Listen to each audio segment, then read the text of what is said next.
Peter Sellers, born Richard Henry Sellers on September 8, 1925, in the seaside town of Southsea, Hampshire, was more than just a comedic genius. He was a man of many faces, an actor who could disappear into a character so completely that it seemed no role was beyond his grasp.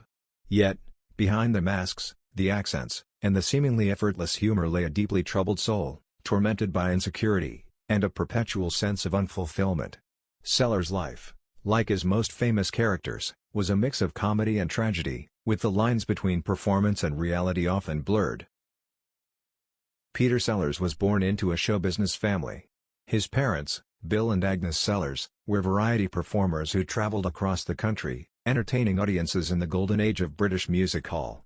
From a young age, Sellers was steeped in the world of performance, but his early years were not the carefree days of a star in the making. Instead, his childhood was marked by a fraught relationship with his mother, Peg, who exerted a suffocating influence over his life. Peg's ambitions for her son were vast, and she pushed him relentlessly towards the stage, hoping to shape him into the star she could never be. Sellers' relationship with his mother would be a defining feature of his life. Peg was domineering and overbearing, smothering him with attention and control. She dressed him in girls' clothing as a child, referred to him as her little boy, and discouraged him from forming relationships outside the family. This intense, almost unhealthy bond left Sellers with a deep-seated insecurity and a desperate need for approval that would haunt him for the rest of his life. Despite these early challenges, Sellers showed a natural talent for mimicry and comedy. He could imitate voices and accents with uncanny accuracy, a skill that would later become his trademark. His early education was unremarkable, and he was often distracted, more interested in daydreaming and impersonating his teachers than in his studies. But when World War II broke out, Sellers found a new stage, this time in the Royal Air Force. During the war, Sellers joined the Royal Air Force, RAF, and was assigned to the entertainment branch, where he became part of Ralph Reeder's Gang Show, a popular wartime concert party that entertained troops stationed around the world. Here, Sellers' comedic talents truly began to shine. He was a natural performer, delighting audiences with his quick wit, impressions, and comedic timing. The Gang Show not only provided Sellers with invaluable experience but also allowed him to escape the harsh realities of war, immersing himself in the world of comedy and entertainment. After the war, Sellers faced the difficult task of establishing himself in the highly competitive world of post-war British entertainment. He began by working as a drummer in jazz clubs, a job that brought him into contact with a variety of performers and comedians. However, it was his work in radio that would ultimately launch his career. In 1951, Sellers became a founding member of The Goon Show, a groundbreaking radio comedy program that would revolutionize British comedy. Alongside fellow comedians Spike Milligan, Harry Secombe, and Michael Bentine, Sellers created a cast of eccentric characters that captured the imagination of a nation still recovering from the devastation of war. The Goons were anarchic, surreal, and unlike anything British audiences had ever heard before. Sellers' ability to create and inhabit multiple characters, each with their own distinct voice and personality, was central to the show's success. His performances in The Goon Show made him a household name and established him as one of the most talented comedic actors of his generation. The success of The Goon Show opened the doors to the world of film, and Sellers soon made the transition to the silver screen. His early film roles, while often small, showcased his versatility and ability to disappear into a character. But it was his role as the bumbling trade union leader Fred Kite in the 1959 film I'm All Right Jack that truly launched his film career. Sellers' performance was a tour de force of comic acting, earning him the BAFTA Award for Best Actor and cementing his status as a rising star in British cinema. The 1960s would be the decade that transformed Peter Sellers into an international superstar. It was during this period that he took on some of his most iconic roles, including that of the bumbling Inspector Jacques Clouseau in the Pink Panther series. Sellers' portrayal of Clouseau, with his exaggerated French accent, slapstick humor, and impeccable timing, made him a global sensation. The character of Clouseau became synonymous with Sellers, and the Pink Panther films were box office hits that delighted audiences around the world. However, Sellers was not content to be typecast as a comedian. He longed for the recognition of his peers as a serious actor, a desire that would lead him to take on more challenging and diverse roles.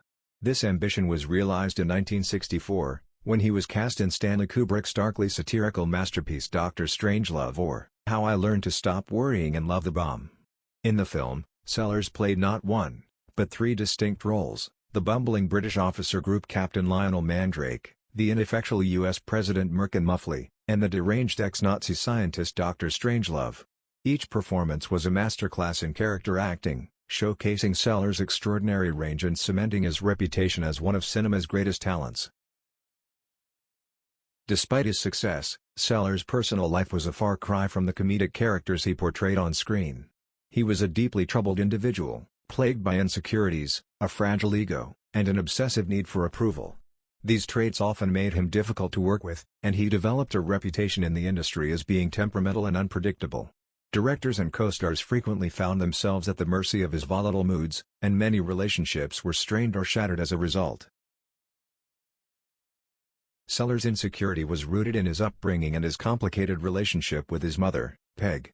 He never felt truly comfortable in his own skin, a feeling that was exacerbated by the pressure of fame.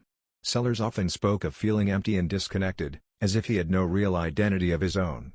This internal struggle manifested in various ways, including a deep reliance on the characters he played.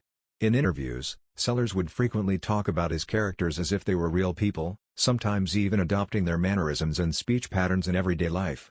This blurring of the line between reality and performance became a coping mechanism for Sellers, but it also made it increasingly difficult for him to distinguish between the roles he played and his true self.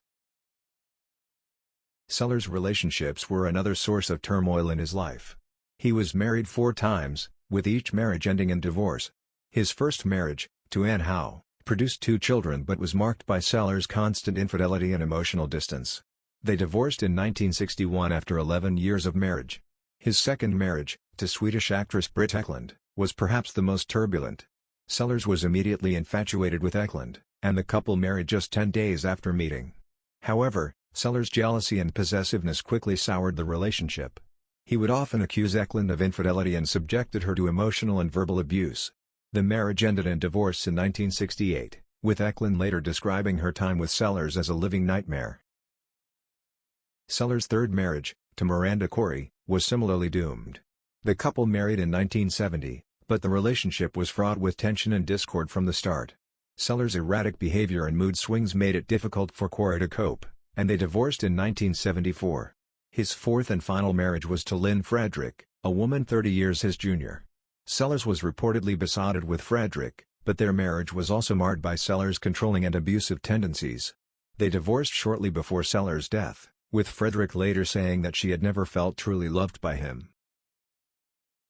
In addition to his troubled relationships, Sellers was also plagued by health problems, many of which were exacerbated by his heavy smoking and reliance on prescription drugs. In 1964, at the age of 39, Sellers suffered a series of heart attacks while filming Kiss Me, Stupid. The heart attacks left him weakened and deeply paranoid about his health. He became obsessed with his mortality, consulting a series of psychics, astrologers, and alternative medicine practitioners in a desperate attempt to stave off further illness. Sellers' health anxieties, coupled with his deteriorating mental state, only served to deepen his sense of isolation and despair. As the 1970s progressed, Sellers' career began to falter. While he continued to work steadily, many of his later films were critical and commercial failures. The once great performances that had defined his earlier career gave way to a series of lackluster roles in films that did little to showcase his talents. Even the success of The Pink Panther Strikes Again, 1976, and Revenge of the Pink Panther, 1978, could not mask the fact that Sellers was struggling both personally and professionally. By the late 1970s, Sellers had become increasingly reclusive and paranoid. He retreated from public life, surrounding himself with a small circle of friends and advisors, many of whom indulged his eccentricities and fed his fears. Sellers' relationship with Lynn Frederick became increasingly toxic, with the actor reportedly becoming more controlling and abusive as his health and mental state continued to decline.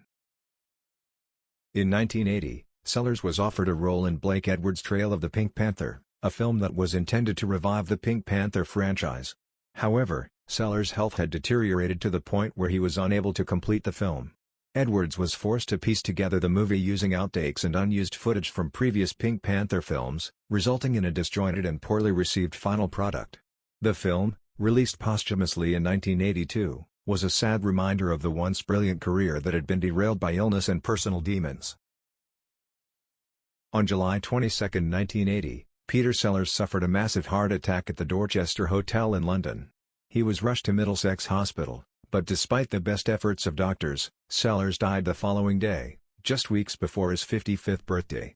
His death marked the end of a life that had been as tragic as it was brilliant, leaving behind a legacy of unforgettable performances and unanswered questions.